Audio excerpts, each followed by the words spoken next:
So I'm very pleased and grateful to have been asked to give this speech today because Illiam Dhone is somebody who has certainly inspired me, and I believe it is important that we make this commemoration.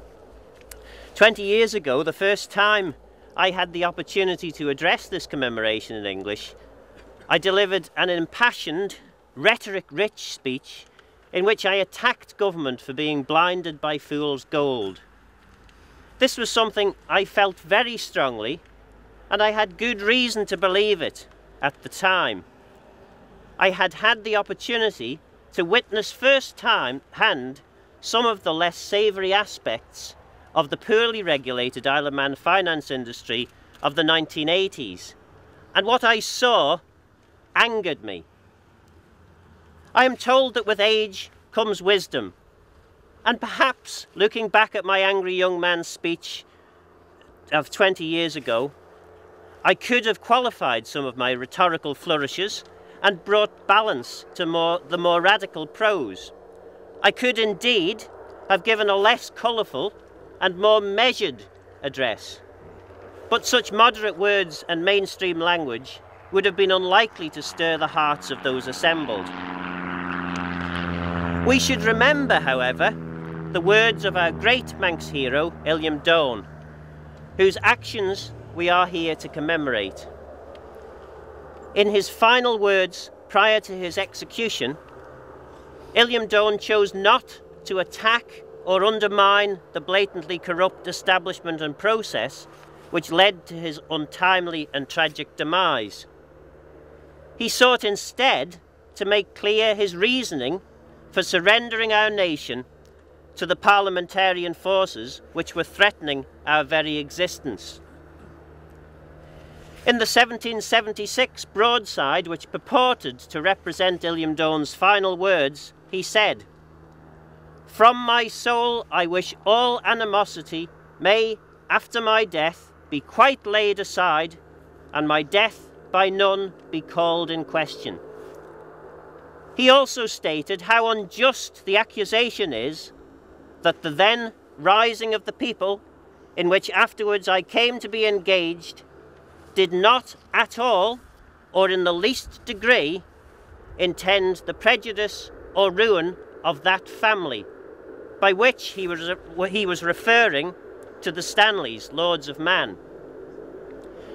Explaining his actions, he said, "You now see me here, a sacrifice, ready to be offered up for that which was the preservation of your lives and fortunes, which were then in hazard, but that I stood between you and your utter ruin." While these words clarify Illiam Dhone's intentions with regard to protecting the ancient rights, privileges, and indeed lives of the Manx people, it is also clear that he would not have been in a position to uniquely and fundamentally protect the foundations of our nation had he not been actively engaged in the work of the government of the Isle of Man. I would strongly argue that if you wish to significantly influence the direction in which our nation is headed, you should follow the lead of our great Manx hero, Illiam Dhone, and actively engage with the political system which endeavours to represent you. In less than 9 months' time, the people of our island will choose a new House of Keys. So if you want change, stirring rhetorical speeches will not be enough. You should either stand as a candidate or actively support candidates who wish to bring about the change you are seeking. So where are we 2 decades after I first addressed this commemoration? 20 years on, we have one of the most tightly regulated finance sectors in the world, as anyone trying to open up a bank account in the Isle of Man will attest. Of course, there remains some philosophical criticism of the very route on which our finance sector relies, and attractive, if not overly simplistic arguments can be created which support this criticism. However, the root of the sector which lies at the heart of our economy has developed as an essential part of the capitalist system which governs global finance. In a fairer world, the criticisms directed at us would first be directed at the large countries and international institutions which have allowed the current global financial crisis to develop. But as all playground bullies know, it's safer to pick a fight with the small guys.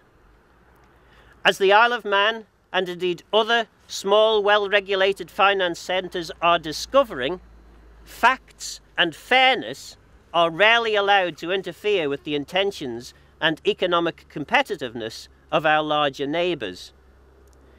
As Illiam Dhone found to his cost, and the Isle of Man government is seeing increasingly often, might is right. And once again, our nation has to try to reinvent itself, second-guessing the meaning of international standards and rules, which seem to be interpreted by our larger neighbours in ways wholly designed to suit their own self-serving economic interest. Our closest neighbours have shown that when the chips are down, we cannot rely on their support.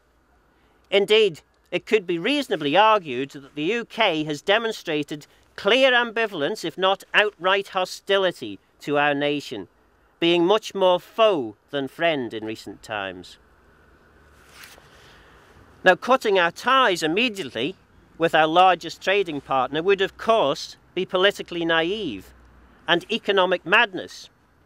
But the time has certainly come for the Isle of Man to develop new international relationships and refresh and strengthen old political acquaintances.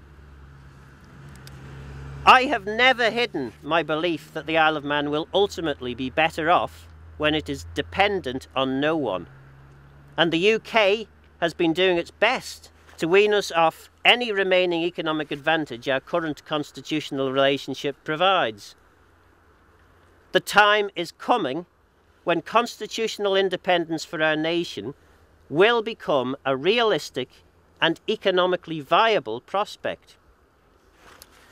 If that independence is to become a reality, we need more people to show the commitment shown by Illiam Dhone to engage with the system and be in the right place to make the important decisions which will need to be taken. Criticising from the sidelines is easy, but ultimately unrewarding.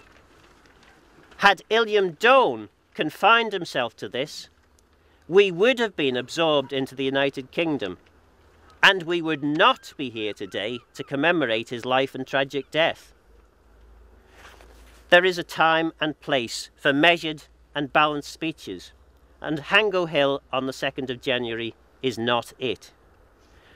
We have enough politicians in Tynwald who have chosen to make careers out of criticising decision makers from the safety and comfort of the political fence. What we need is people with the clarity of purpose and self-sacrificing commitment of Illiam Dhone. We need politicians with the vision and drive to develop a future for our nation which may involve constitutional independence for our island. A sovereign Manx state could join alliances of other small countries. The Nordic countries which populate the European Economic Area may well provide valuable allies. Such vision must of course be tempered by economic and political realism.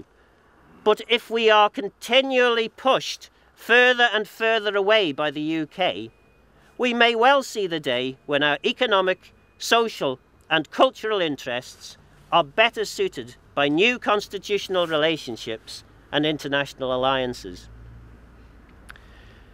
Illiam Dhone's actions ensured the survival of our small nation and allowed us to be in the position we are today to consider its future. When the large countries of the world are hurting, it is a challenging time to be a small nation. Your actions in the next 12 months can help ensure that we have in place the right political leadership to protect and grow the legacy of Illiam Dhone. Good mai moyu. Thanks for watching. Please help support modern Manx history and keep this channel going.